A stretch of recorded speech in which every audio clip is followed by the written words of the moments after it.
আসসালামু আলাইকুম। সংবাদে আপনাদের সবাইকে স্বাগতম জানাচ্ছি আমি নুসরাত। শুরুতেই সংবাদ শিরোনাম। যুক্তরাষ্ট্রের ১৭টি ঘাঁটি ধ্বংস করল ইরান। ইরানের সামরিক শক্তি বৃদ্ধিতে পুতিনের ভূমিকা কী? ইসরায়েলের ৩০টিরও বেশি রকেট নিক্ষেপ লেবাননের। ইরান যুদ্ধের প্রভাব করোনার ভয়াবহতাকে ছাড়িয়ে যেতে পারে বলে মন্তব্য করলেন পুতিন। দর্শক, এতক্ষণ শুনছিলেন সংবাদ শিরোনাম। এখন বিস্তারিত। আপনি যদি ইসরায়েলের ধ্বংস চেয়ে থাকেন তাহলে চ্যানেলটি সাবস্ক্রাইব করে দিবেন এবং ভিডিওতে লাইক করে আপনার মূল্যবান মতামত কমেন্টে লিখে জানিয়ে দিবেন। এখন বিস্তারিত। পশ্চিম এশিয়ায় অবস্থিত ১৭টি মার্কিন সামরিক ঘাঁটি ধ্বংস করা হয়েছে এমন দাবি করেছে ইরান। দেশটির সশস্ত্র বাহিনীর জ্যেষ্ঠ মুখপাত্র ব্রিগেডিয়ার জেনারেল আবুল ফজল শেকারচি শুক্রবার মেহের নিউজকে এই তথ্য জানান। তিনি দাবি করেন, এসব ঘাঁটি রক্ষা করতে ব্যর্থ হয়েছে মার্কিন বাহিনী।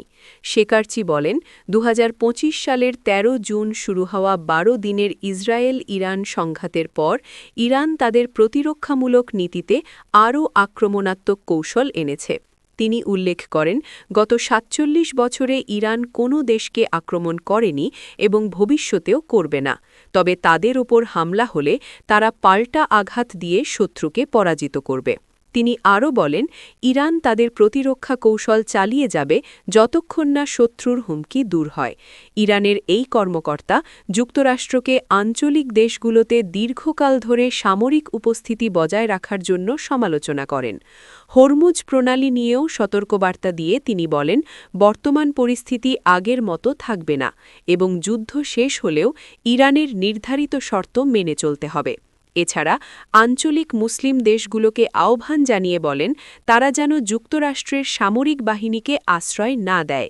তিনি আবারও দেশের সামরিক সক্ষমতা বৃদ্ধির কথা উল্লেখ করে সার্বভৌমত্ব রক্ষায় অটল থাকার অঙ্গীকার করেন।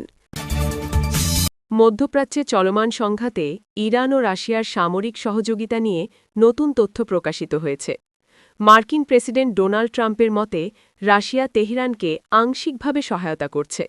তবে বিশ্লেষকরা বলছেন, এই সহায়তা সরাসরি যুদ্ধে অংশগ্রহণের নয়, বরং গোয়েন্দা তথ্য ও প্রযুক্তিগত ক্ষেত্রে গুরুত্বপূর্ণ ভূমিকা রাখছে। খবর আল জাজিরার। রাশিয়া ইরানকে মার্কিন যুদ্ধজাহাজ ও বিমান শনাক্ত করার জন্য উন্নত স্যাটেলাইট তথ্য সরবরাহ করছে। বিশেষজ্ঞরা জানাচ্ছেন, এই কাজে মূলত রাশিয়ার একমাত্র সচল গুপ্তচর স্যাটেলাইট লিয়ানা ব্যবহার করা হচ্ছে। এর পাশাপাশি রাশিয়ার সহায়তায় উৎক্ষেপিত ইরানের খৈয়াম স্যাটেলাইটও ১ মিটার রেজলিউশনের ছবি সরবরাহ করতে সক্ষম, যা মস্কো ও তেহরানের মধ্যে গোয়েন্দা তথ্য বিনিময়কে সহজ করছে। যদিও পেন্টাগন আব্রাহাম লিঙ্কন রণতরীতে হামলার খবরকে গুজব বলে উড়িয়ে দিয়েছে। রাশিয়ার এই গোয়েন্দা তথ্য সরবরাহ যুদ্ধের গতিপথকে প্রভাবিত করতে পারে এমনটাও আশঙ্কা করা হচ্ছে। রাশিয়া ও ইরানের মধ্যে অস্ত্র ও প্রযুক্তির আদান-প্রদান দ্বিমুখী। ২০২২ সাল থেকে ইরান রাশিয়াকে শাহেদ ড্রোন ও গোলাবারুদ সরবরাহ করলেও এখন সেই ড্রোনের আধুনিক সংস্করণ ইরানে ফেরত পাঠানো হচ্ছে।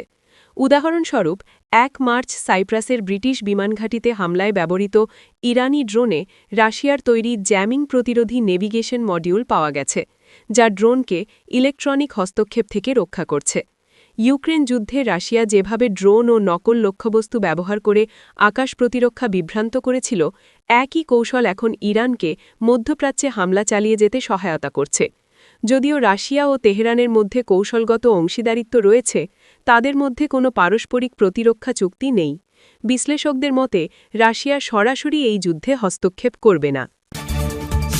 দক্ষিণ লেবানন থেকে উত্তর ইসরায়েলের শহর হাইফা এবং ক্রায়ট এলাকাকে লক্ষ্য করে কয়েক মিনিটের মধ্যে ৩০টিরও বেশি রকেট ছোড়া হয়েছে বলে জানিয়েছে ইসরায়েলের চ্যানেল ১২।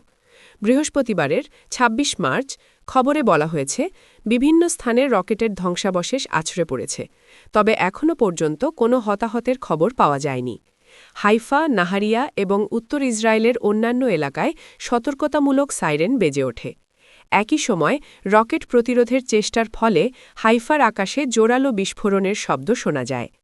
ইসরায়েলের জরুরি সেবা সংস্থা মেগেন ডেভিড অ্যাডম জানিয়েছে, রকেট হামলায় কোনো হতাহতের ঘটনা ঘটেনি।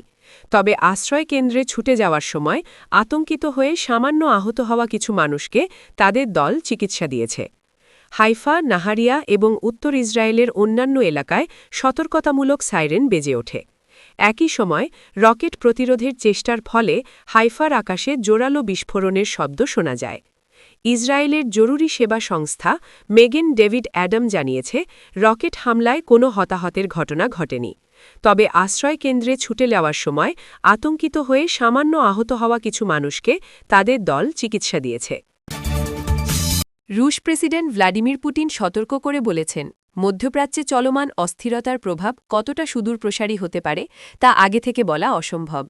তবে এর অর্থনৈতিক ও সামাজিক ক্ষতি বিগত করোনা মহামারীর কোভিড-19-এর ভয়াবহতাকে ছাড়িয়ে যেতে পারে বলে আশঙ্কা প্রকাশ করেছেন তিনি। বৃহস্পতিবার ২৬ মার্চ মস্কোতে ব্যবসায়িক নেতাদের সাথে আয়োজিত এক বৈঠকে পুতিন এই মন্তব্য করেন। পুতিন জানান, এই সংঘাতের ফলে বিশ্বজুড়ে আন্তর্জাতিক লজিস্টিক্স ও পণ্য সরবরাহ ব্যবস্থা ব্যাপকভাবে ক্ষতিগ্রস্ত হচ্ছে। বিশেষ করে জ্বালানি, হাইড্রোকার্বন, ধাতু এবং সার উৎপাদনকারী প্রতিষ্ঠানগুলি বর্তমানে চরম চাপের মুখে রয়েছে। এর ফলে বিশ্ববাজারে এসব পণ্যের সংকট ও দাম বাড়ার সম্ভাবনা রয়েছে। বৈঠকে পুতিন উল্লেখ করেন, অনেক বিশেষজ্ঞ এই সংঘাতের সম্ভাব্য ফলাফলকে করোনা মহামারীর সঙ্গে তুলনা করছেন। তিনি মনে করিয়ে দেন যে মহামারী যেমন বিশ্বের প্রতিটি মহাদেশের উন্নয়নের গতি স্থিমিত করে দিয়েছিল, বর্তমান যুদ্ধ পরিস্থিতিও বিশ্ব অর্থনীতিতে একই ধরনের স্থবিরতা নিয়ে আসতে পারে। সংঘাতের ভবিষ্যৎ নিয়ে পুতিন বলেন, এই মুহূর্তে এর সঠিক পরিণতি অনুমান করা খুবই কঠিন। এমনকি যারা সরাসরি এই সংঘাতের সাথে জড়িত তারাও সম্ভবত বুঝতে পারছেন না শেষ পর্যন্ত কী হতে যাচ্ছে। আপনি যদি আমাদের চ্যানেলে নতুন হয়ে থাকেন তাহলে চ্যানেলটি সাবস্ক্রাইব করে দিন।